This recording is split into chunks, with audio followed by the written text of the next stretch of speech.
যান্ত্রিকতার এই যুগে আমরা প্রায় সবাই ছুটে চলেছি ডেডলাইন, অফিসের চাপ, টার্গেট, মিটিং, অনলাইন অফলাইনের সমন্বয়ে। প্রতিদিন যেন আরও একটু বেশি কাজ করার তারা।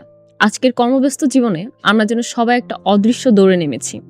অনেকে মনে করেন বেশি কাজ মানেই বেশি সাফল্য, কিন্তু সত্যিকারই কি তাই? বাস্তবতার এই দৌড়ে আমরা কি বুঝতে পারছি কতটা ক্লান্ত হয়ে যাচ্ছে আমাদের শরীর, বিশেষ করে মস্তিষ্ক?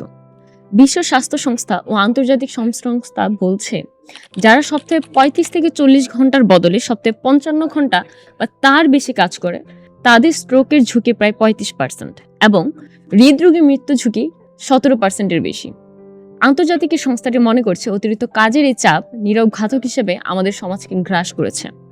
ইন্টারন্যাশনাল লেবার অর্গানাইজেশন বা ILO এর সঙ্গে যৌথভাবে পরিচালিত এক গবেষণায় দেখা গেছে যে ২০১৬ সালে অতিরিক্ত কাজের কারণে স্ট্রোক ও হৃদরোগে আক্রান্ত হয়ে প্রায় ৭,৪৫,০০০ মানুষ প্রাণ হারিয়েছেন।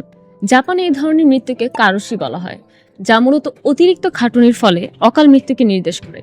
২০১৭ সালের এক সরকারি হিসেবে দেশটিতে ২৩৬ জন মানুষ কেবল কাজের চাপের কারণেই মারা গেছেন। এই মৃত্যু মিছিল কিন্তু হঠাৎ করে তৈরি হয়নি। দীর্ঘ সময় কাজের প্রভাব শরীরে জমতে থাকে এবং প্রায় ১০ থেকে ২০ বছর পর তা বড় ধরনের স্বাস্থ্য ঝুঁকিতে রূপ নেয়।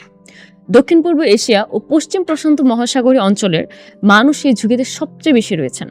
পরিসংখ্যানে দেখা গেছে যে অতিরিক্ত কাজের কারণে মৃত্যুবরণকারীদের প্রায় ৩/৪ মধ্যবয়সী বা বয়স্ক পুরুষ। করোনা মহামারীর পর থেকে ওয়ার্ক ফ্রম হোমের কারণে অফিস ও ব্যক্তিগত সময়ের সীমারেখা ঝাপসা হয়ে গেছে, যা কর্মীদের উপর মানসিক চাপ আরও ঘনীভূত করেছে। অতিরিক্ত কাজ শরীরের ক্ষতি করে দুইভাবে। প্রথমত, একটি সরাসরি মানসিক চাপ বাড়িয়ে দেয়, যা থেকে অবসাদ ও উদ্বেগ তৈরি হয়।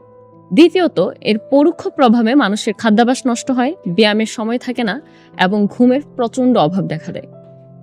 অনেকে স্ট্রেস কমাতে ধূমপান বা মদ্যপানের দিকে ঝুঁকে পড়েন, যা হৃদরোগ ও ডায়াবেটিসের ঝুঁকি আরও বাড়িয়ে দেয়। বিশ্ব স্বাস্থ্য সংস্থা বলছে, কর্মীদের স্বাস্থ্য ঝুঁকি বিবেচনা করে নিয়োগদাতাদের কাজের সময়সীমা নিয়ন্ত্রণ করা উচিত।